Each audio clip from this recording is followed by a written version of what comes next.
Saya sarankan untuk menyimak video-video sebelumnya tentang Ya'juj wa Ma'juj, agar terbuka wawasan yang tidak itu-itu saja. Jika video sebelumnya hanya menggunakan Al-Quran sebagai sumber primernya, dan menemukan kesimpulan yang rasional, sekarang kita bahas dengan referensi hadis. Dari ceramah-ceramah yang beredar, banyak yang bilang, berdasarkan hadis yang kemudian ditafsirkan, tembok Ya'juj Ma'juj sudah bolong, sebesar jari telunjuk dan jempol. Padahal, perlu diingat, dinding penghalang ini sangat berbeda dengan tembok pada umumnya. Kata dalam Al-Quran Surat Al-Kahfi ayat 95, untuk dinding penghalang yang dipakai untuk Ya'juj wa Ma'juj, menggunakan kata rodman. Sedangkan dinding atau tembok yang dibangun oleh seseorang yang sering disebut Nabi Khidir dalam Surat Al-Kahfi ayat 77, menggunakan kata jida'aron. Mengapa Allah memakai kata yang berbeda? Saya belum menemukan para penceramah umum membahas hal ini. Sekarang, mari kita simak kajian Gus Yadi dengan memecah kosakata dalam ayat Al-Quran, hadits Sahih, dan juga panduan dari kitab Weda, agar lebih jelas. Siapkan kuota, karena video ini berdurasi 31 menit 54 detik, dan harus disimak sampai selesai agar tidak tersesat.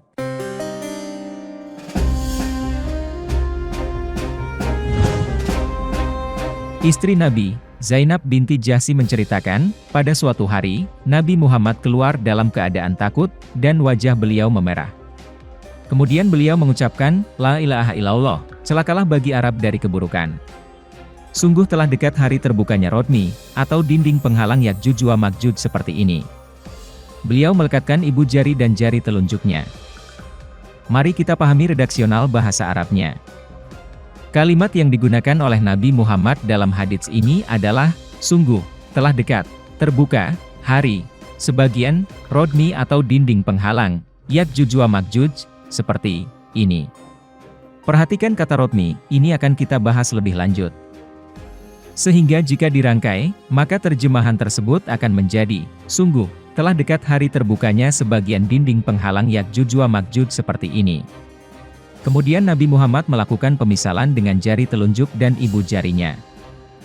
Jadi, hadits ini bukan sama sekali ingin memberikan informasi tentang telah terbukanya dinding penghalang Ya'juj wa Ma'juj, namun hendak memberikan informasi tentang telah dekatnya hari terbukanya dinding penghalang Ya'juj wa Ma'juj.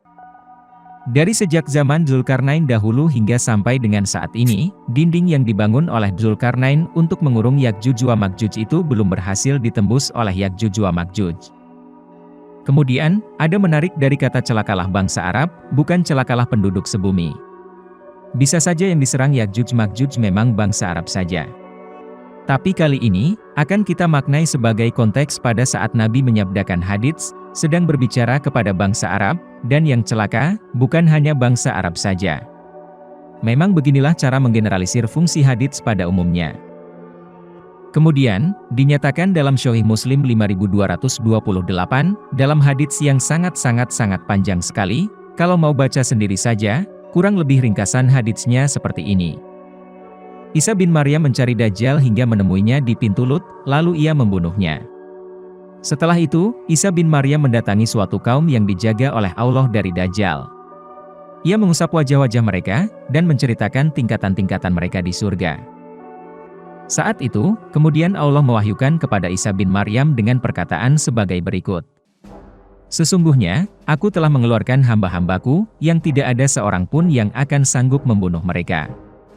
Karena itu, giringlah hamba-hambaku menuju sebuah bukit. Masih dalam hadits yang sama, namun diriwayatkan oleh Ibnu Jur, terdapat sedikit perbedaan redaksional haditsnya, dengan lafadz berikut. Sesungguhnya, aku telah menurunkan hamba-hambaku, yang tidak ada seorang pun yang akan sanggup membunuh mereka. Dari hadits ini, kita memperoleh informasi, bahwa tidak ada seorang manusia pun yang akan sanggup membunuh Ya'juj wa Ma'juj, bahkan Nabi Isa sekalipun juga tidak akan sanggup membunuh Ya'juj wa Ma'juj. Dan hal ini, menjadi salah satu hujjah, bahwa Ya'juj wa Ma'juj itu bukan berasal dari golongan manusia biasa sebagaimana umumnya. Kalau ada yang menafsirkan Ya'juj wa Ma'juj sebagai bangsa Cina, bangsa Mongolia, atau bahkan ada yang mengatakan sebagai bangsa Viking, tentunya akan bertolak belakang dengan riwayat hadits tadi. Mengingat, bangsa Cina, bangsa Mongolia, ataupun bangsa Viking itu sendiri, masih merupakan golongan manusia seperti kita-kita, yang tentunya masih bisa dikalahkan. Jika memang bangsa Cina, bangsa Mongolia, dan bangsa Viking sudah sangat meyakinkan, tentulah orang-orang akan membunuhnya dari sekarang. Seperti yang dilakukan gurunya Nabi Musa ketika membunuh anak kecil, karena gurunya tahu, di masa depan, si anak itu akan menjadi petaka bagi kedua orang tuanya. Mengapa tidak dikeluarkan fatwa atau perintah, bangsa-bangsa itu harus dibunuh? Sepertinya, para penafsir berada dalam keraguan, makanya tidak sampai keluar fatwa itu. Jikalaupun sampai terjadi pembunuhan, maka, Al-Quran pun sudah menyindirnya lewat kisah penyaliban Nabi Isa.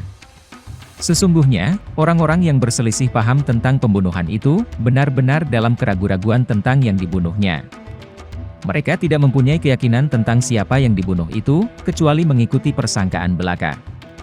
Sehingga, penafsiran ini malah akan memunculkan rasa benci kepada sesama umat manusia. Kemudian, kita lihat surat Al-Kahfi ayat 97.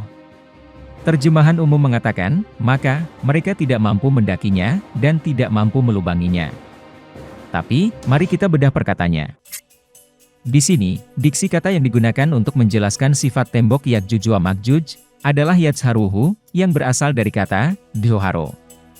Dzoharo sendiri, sering kita ucapkan zohir, yang merupakan lawan kata dari kata batin. Jika batin artinya adalah tidak terlihat atau tersembunyi, maka Dzoharo itu artinya adalah terlihat, atau tampak, atau nyata. Sehingga, jika surat Al-Kahfi ayat 97 menggunakan diksi kata Yazharuhu yang merupakan bentuk kata kerja dari kata Dzoharo, maka, maknanya menjadi, membuatnya menjadi terlihat nyata, dari yang sebelumnya tidak terlihat. Atau, membuatnya menjadi tampak, dari yang sebelumnya tersembunyi. Namun, karena diksi kata Yazharuhu ini diawali dengan diksi kata isto'u, yang berarti tidak dapat, maka artinya, bahwa Ya'juj wa Ma'juj itu tidak akan dapat menzohirkan tembok, atau membuat tembok yang dibangun oleh Dzulkarnain menjadi tampak, atau terlihat, atau nyata. Dengan kata lain, tembok tersebut akan tetap gaib atau tidak terlihat, sampai waktu yang Allah kehendaki. Jadi, seberapapun keras manusia berupaya untuk mencari keberadaan tembok Ya'juj wa Ma'juj ini, tentu tidak akan dapat ditemukan, karena Al-Quran sendiri menyatakan, bahwa dinding tersebut tidak dapat dizohirkan. Mari kita perhatikan baik-baik, diksi kata yang digunakan dalam surat Al-Kahfi ayat 95. Diksi kata yang digunakan untuk dinding, adalah kata rodman, yang dalam Al-Quran terjemahan umum, diterjemahkan sebagai dinding, dan kerap diinterpretasikan sebagai dinding tembok sebagaimana halnya dinding yang ada dalam surat Al-Kahfi ayat 77.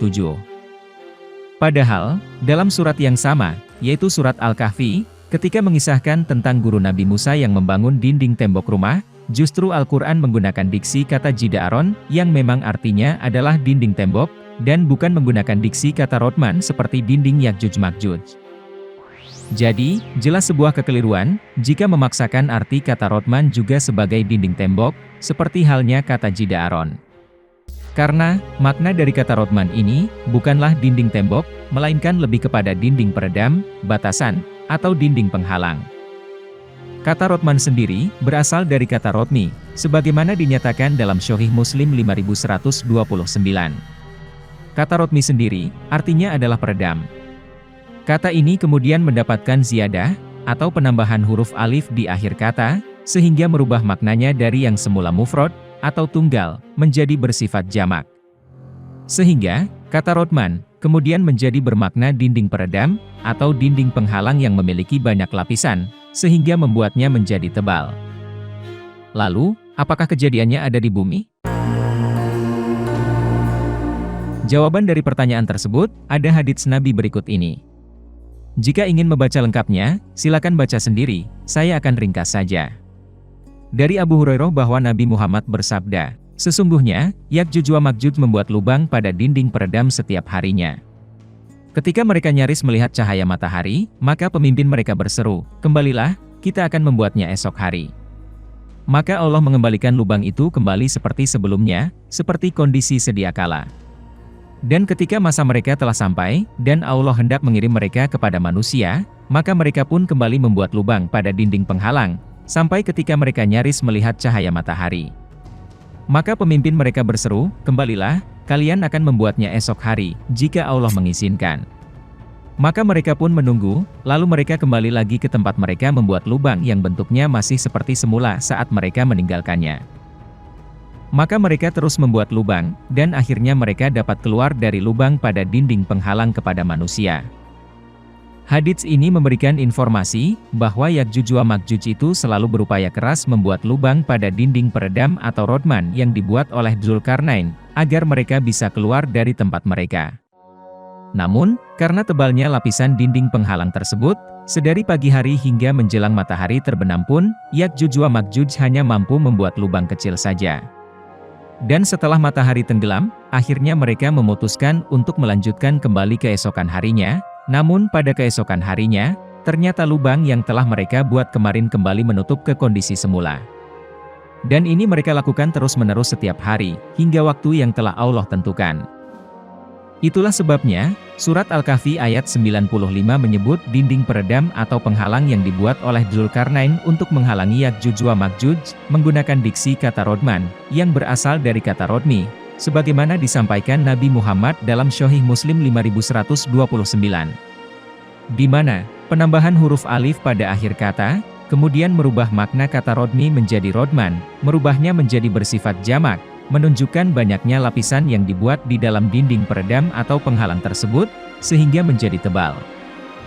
Menariknya, hadits Ibnu Majah 4070 juga memberikan informasi kepada kita, bahwa setiap harinya Ya'juj wa Ma'juj itu, nyaris melihat cahaya matahari melalui lubang yang telah mereka buat di dinding peredam atau penghalang itu. Artinya, bahwa lokasi tempat tinggal Ya'juj wa Ma'juj itu berada di dalam bumi, di mana lokasi tersebut sama sekali tidak terjangkau oleh cahaya matahari. Dan ketika tiba waktunya nanti, maka tentunya Allah akan membuat Ya'juj wa Ma'juj ini mampu keluar. Sahih Muslim 5228 menyebutnya dengan diksi kata akhrajtu yang berarti aku mengeluarkan, dari dinding peredam atau penghalang yang telah dibuat oleh Dzulkarnain. Lalu, apakah benar, bahwa Ya'juj wa Ma'juj itu akan turun dari tempat ketinggian?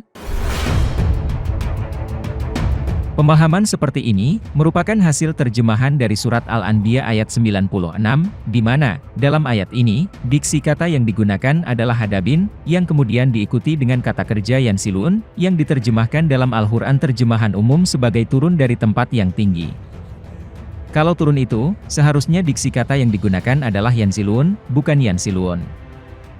Kemudian kata hadabin sendiri, artinya bukanlah tempat yang tinggi. Kata ini berasal dari kata hadiba, yang salah satu maknanya dari total 11 makna, adalah giladza murtafiya minal ardi, yang berarti, sesuatu yang tebal yang terangkat dari dalam bumi. Pemaknaan ini, tentunya selaras dengan surat Al-Kahfi ayat 95, yang menyebut dinding peredam atau penghalang Ya'juj wa Ma'juj dengan diksi kata rodman, yang berasal dari kata rodmi.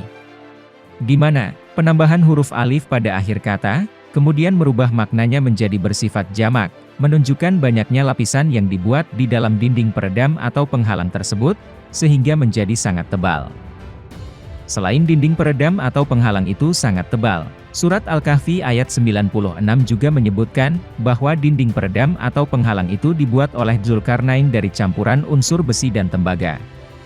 Surat Al-Kahfi ayat 96 sendiri, ketika menyebut besi menggunakan diksi kata zubaro al-hadid, di mana, kata zubaro sendiri artinya adalah pecahan, maksudnya merujuk kepada unsur pecahan, yang merupakan unsur turunan dari unsur besi. Dan ketika menyebut tembaga, menggunakan diksi kata kitron. Kata ini, berbeda dengan surat Saba ayat 12, yang menyebut tembaga dengan diksi kata al-kitri, yang berasal dari kata kitro. Penambahan huruf alif pada kata kitro menjadi kitron, merubah maknanya menjadi bersifat jamak, menunjukkan bahwa unsur tembaga yang digunakan oleh Dzulkarnain, adalah unsur tembaga yang khusus, yang merupakan isotop tembaga yang jauh lebih kompleks. Sehingga, campuran antara unsur turunan isotop besi dan isotop tembaga yang jauh lebih kompleks, membuat dinding peredam atau penghalang yang dibuat oleh Dzulkarnain, menjadi memiliki durabilitas atau ketahanan yang sangat kuat, dan tidak mampu dihancurkan dengan mudah. Kemudian pemaknaan kata hadabin yang berasal dari kata hadiba, yang bermakna sesuatu yang tebal yang terangkat dari dalam bumi, tentunya juga selaras dengan Sunan Ibnu Majah 4070 yang telah kita baca sebelumnya, yang mengisahkan bahwa Ya'juj wa Ma'juj senantiasa membuat lubang pada dinding peredam atau penghalang. Hingga dari lubang tersebut akan dapat terlihat cahaya matahari, mengisyaratkan bahwa lokasi tempat tinggal Ya'juj wa Ma'juj itu berada di dalam bumi, yang sama sekali tidak terjangkau oleh cahaya matahari. Nah, setelah tiba waktunya nanti, ketika Allah menghendaki bahwa dinding peredam atau penghalang yang dibuat oleh Dzulkarnain itu menjadi terlihat atau tampak atau nyata, seakan-akan seperti sesuatu yang muncul begitu saja dari dalam bumi atau yadruhu, yang bermakna tampak atau muncul tiba-tiba dari sebelumnya tidak ada, maka Allah akan mengangkat dinding peredam tersebut ke atas permukaan bumi, yang dalam surat Al-Anbiya ayat 96 menyebutnya dengan diksi kata hadabin, yang berarti sesuatu yang tebal yang terangkat ke atas dari dalam bumi. Dan kemudian, dinding peredam atau penghalang tersebut pun akan dengan mudahnya dilubangi oleh Ya'juj wa Ma'juj tanpa khawatir bahwa lubang tersebut akan kembali menutup, yang dalam surat Al-Anbiya ayat 96 menyebutnya dengan diksi kata futihat, yang merupakan isim muannats mufrad, atau kata kerja feminin tunggal, menunjukkan bahwa hanya ada satu lubang saja yang berhasil dibuat oleh Ya'juj wa Ma'juj. Maka, karena hanya ada satu lubang saja, Ya'juj wa Ma'juj pun akan berlomba-lomba dengan cara berdesak-desakan dan saling berebut satu sama lain, agar masing-masing dari mereka dapat keluar secepatnya dari satu lubang yang telah berhasil mereka buat itu, yang dalam surat Al-Anbiya ayat 96 menyebutnya dengan diksi kata yansilun, yang artinya bukanlah turun, melainkan berlomba-lomba dengan cara saling berdesak-desakan satu sama lain. Lalu, Ya'juj Ma'juj itu bangsa manusia atau bukan? Ya'juj wa Ma'juj dalam video ini, kita simpulkan masih termasuk dalam golongan manusia, hanya saja, mereka bukan seperti manusia pada umumnya seperti kita ini. Mereka dihukum atau dikurung dalam dimensi yang berbeda, namun masih berada di planet bumi ini. Dasarnya adalah hadits riwayat Ahmad nomor 10854. Dari Abu Sa'id Al-Khudri, bahwa Nabi Muhammad bersabda, Allah pada hari kiamat berfirman, "Wahai Adam, bangun dan keluarkanlah mereka dari neraka." Lalu Adam berkata, "Aku penuhi panggilanmu dan kebaikan ada di tanganmu wahai Rob, berapa yang harus aku keluarkan?" Allah berfirman, "Setiap 1000, ambillah 999.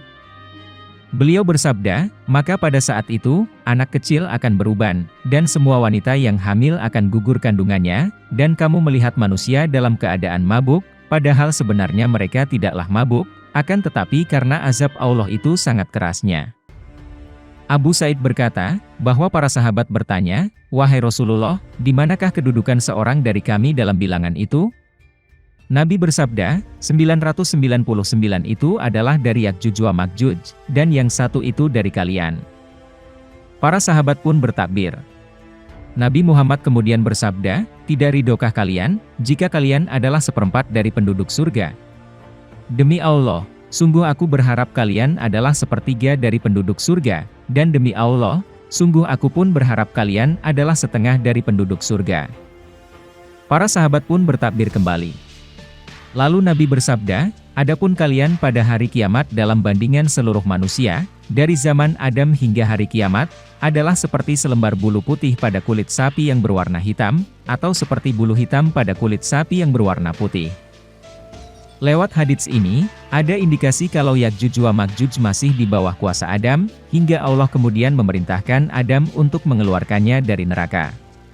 Perbandingan antara jumlah manusia, yang dalam hadits Nabi Muhammad menyebutnya kalian kepada para sahabat yang bertanya, dan kaum Ya'juj wa Ma'juj adalah 1 berbanding 999. Artinya, jumlah Ya'juj wa Ma'juj itu jauh lebih banyak dari jumlah manusia, hingga perbandingannya disebut mencapai 999 kali lipatnya. Inilah salah satu sebabnya, mengapa Ya'juj wa Ma'juj itu harus dikurung di dimensi yang berbeda, namun masih berada dalam planet bumi ini. Mengingat, jumlah mereka yang terlampau besar dari jumlah manusia, yang dalam riwayat hadits yang berbeda disebutkan, bahwa saking banyaknya jumlah mereka saat mereka keluar dari tempat mereka dikurung, sebagian saja dari mereka sudah mampu menghabiskan volume air yang ada di Danau Tiberias. Ada yang berpendapat, bahwa dalam hadits Nabi yang diriwayatkan oleh An-Nawas bin Syam'an disebutkan, bahwa Allah membangkitkan Ya'juj wa Ma'juj, dan mereka berjalan dengan sangat cepat dari tanah yang terjal dan tinggi, seakan-akan tubuh mereka itu sangatlah kuat. Dan gambaran fisik ini, serta-merta akan mematahkan pendapat yang mengatakan, bahwa Ya'juj wa Ma'juj itu masih keturunan Nabi Adam. Namun yang perlu dicermati, memiliki kemampuan berjalan yang sangat cepat, tidak harus bukan keturunan Adam.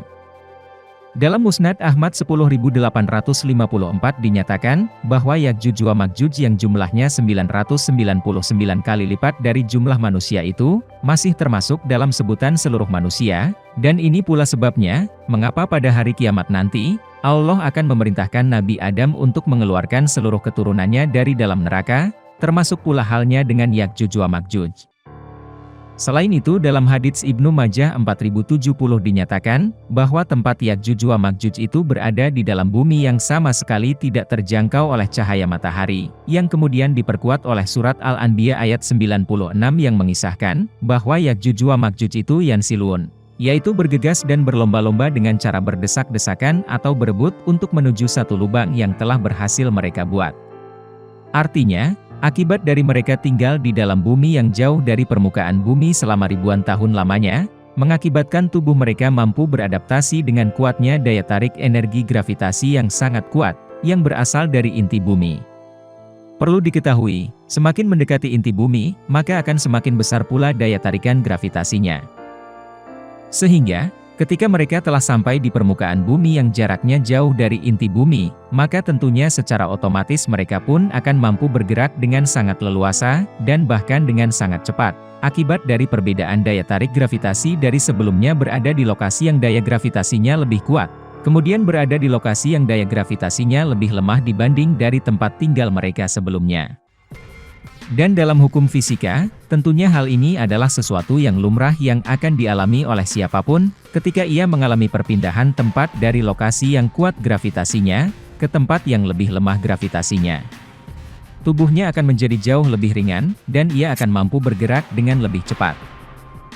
Sebagai catatan tambahan, Ya'juj wa Ma'juj bisa dimaknai berasal dari kata dasar aja, yang bermakna asro'a, yang berarti yang berjalan cepat.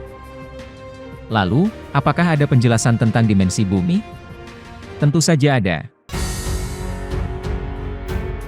Dalam kitab Veda Purana, semesta itu disebut dengan istilah jagat, yang dibagi menjadi 3 pada, atau bagian.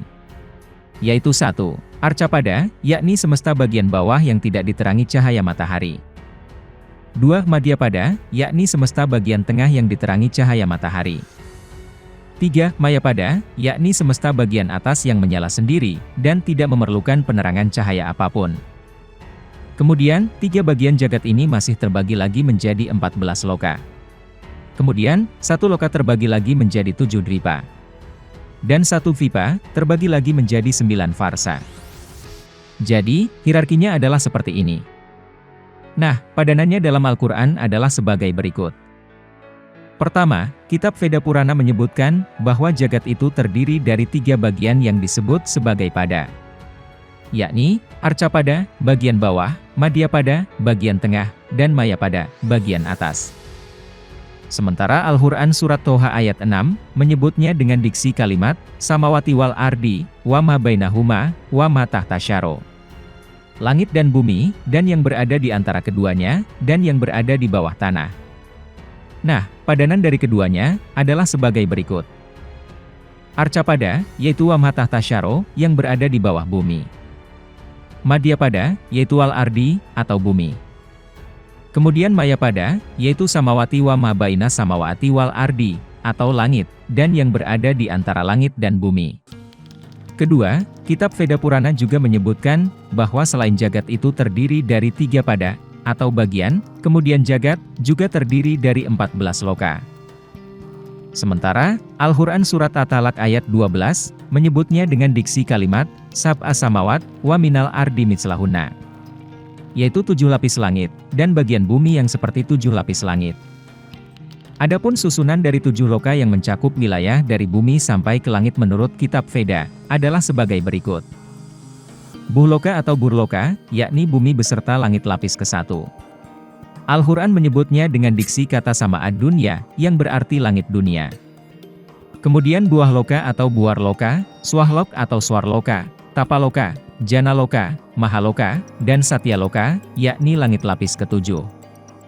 Adapun 7 loka lainnya berada di bawah bumi, yang menurut kitab Veda, urutannya, dari permukaan bumi paling atas ke dalam lapisan bumi yang paling bawah, adalah sebagai berikut.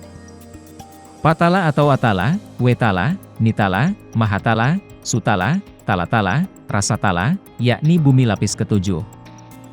Nah, padanan dari keduanya, adalah sebagai berikut. Sab'a Samawat, 7 lapis langit, adalah 7 loka yang berada di antara bumi dan langit, mulai dari Burloka atau bumi beserta langit lapis pertama, sampai dengan Satyaloka atau langit lapis ketujuh. Kemudian Waminal Ardi Mitslahuna, atau bagian bumi yang seperti 7 lapis langit, adalah 7 loka yang berada di dalam bumi, mulai dari Patala atau bumi lapis pertama, sampai dengan Rasatala atau bumi lapis ketujuh. Ketiga, kitab Veda Purana juga menyebutkan bahwa sebuah loka terdiri atas 7 dwipa. Terkait hal ini, ilmu geografi Veda menyebutkan adanya 2 bumi, yakni Bugola, yang berarti bumi dalam dimensi ketiga, yang hanya memiliki 1 diameter bumi sehingga membuat bumi terlihat bulat atau sphere. Dan Bumandala, yang berarti bumi dalam dimensi yang lebih tinggi, dimensi keempat ke atas, yang memiliki banyak diameter sehingga membuat bumi terlihat seperti bunga teratai yang memiliki banyak dimensi yang berbeda, atau hypersphere. Sebagaimana Veda, Al-Quran rupanya juga mengisyaratkan keberadaan bumi sebagai Bugola, atau bumi berbentuk bulat, dan bumi sebagai Bumandala, atau bumi berbentuk bunga teratai yang memiliki banyak diameter dan banyak dimensi. Bumi sebagai Bugola sendiri, diisyaratkan dalam surat Al-Ma'arij ayat 40, yang menggunakan diksi kalimat, Al-Masyariki wal Maghoribi, yang berarti, banyak timur dan banyak barat.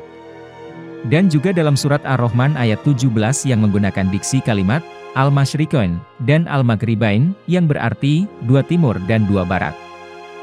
Kata Masyrikon dan Maghribain, atau Masyari dan Maghrib, hanya bisa dipahami dengan logis, bila mana bumi berbentuk bulat.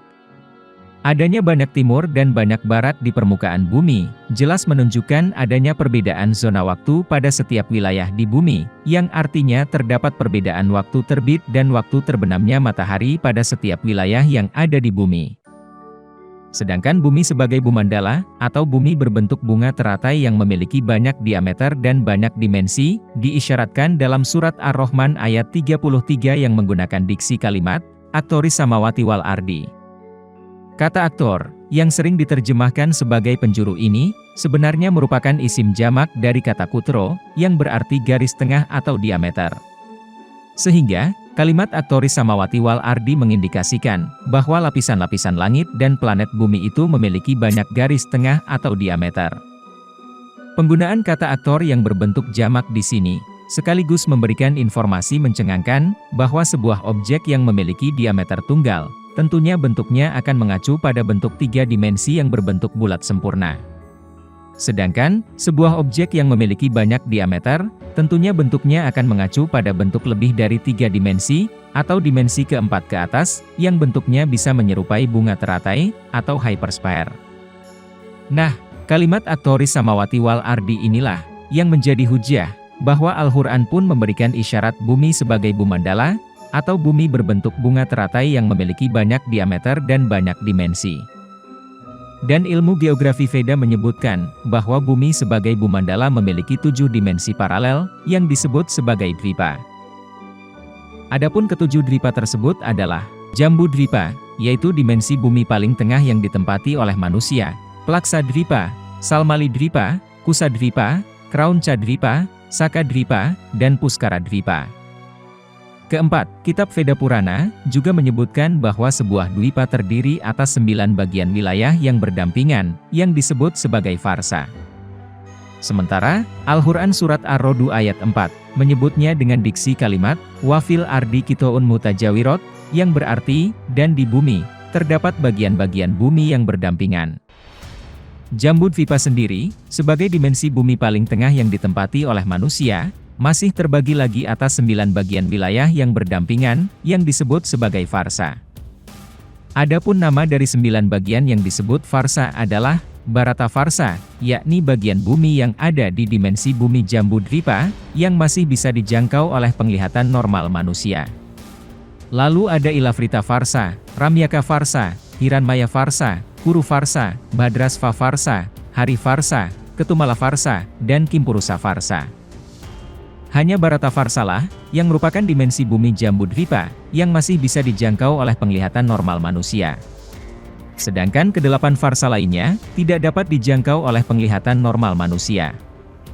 Dalam hadits, kedelapan Varsha yang tidak dapat dijangkau oleh penglihatan normal manusia ini, diisyaratkan dengan kisah Gunung Kov, yang memang keberadaannya tidak dapat dijangkau oleh penglihatan normal manusia, dan memiliki ciri-ciri yang hampir mirip dengan kedelapan Varsha yang telah disebutkan Veda. Kesimpulannya, Ya'juj wa Ma'juj itu berada di lokasi Arcapada, yang merupakan semesta bagian bawah, yang lokasinya lebih dekat ke inti bumi, yang memang tidak diterangi oleh cahaya matahari sebagaimana diinformasikan secara tersirat dalam hadits Ibnu Majah 4070. Ketika Ya'juj wa Ma'juj berhasil membuat lubang kecil pada dinding peredam atau penghalang, kemudian terlihat dari lubang tersebut cahaya matahari. Jadi, Ya'juj wa Ma'juj itu bukan berada di lokasi Madhyapada, yang merupakan semesta bagian tengah, yang senantiasa diterangi oleh cahaya matahari, yang mencakup permukaan bumi yang dihuni oleh manusia seperti kita. Nah, di lokasi Madhyapada sendiri yang masih terbagi menjadi 7 dimensi paralel yang disebut sebagai Dwipa, manusia hanya menempati satu dimensi saja yang dikenal dengan nama Jambudvipa, yang merupakan dimensi bumi yang terletak dan berada paling tengah. Dan bahkan, di dalam dimensi Jambudvipa sendiri, manusia pun hanya dapat menjangkau satu bagian wilayah saja dari total 9 bagian yang berdampingan yang ada padanya, yang disebut sebagai Bharata Varsha. Sementara kedelapan bagian wilayah Varsha lainnya, tidak dapat dijangkau oleh penglihatan normal manusia.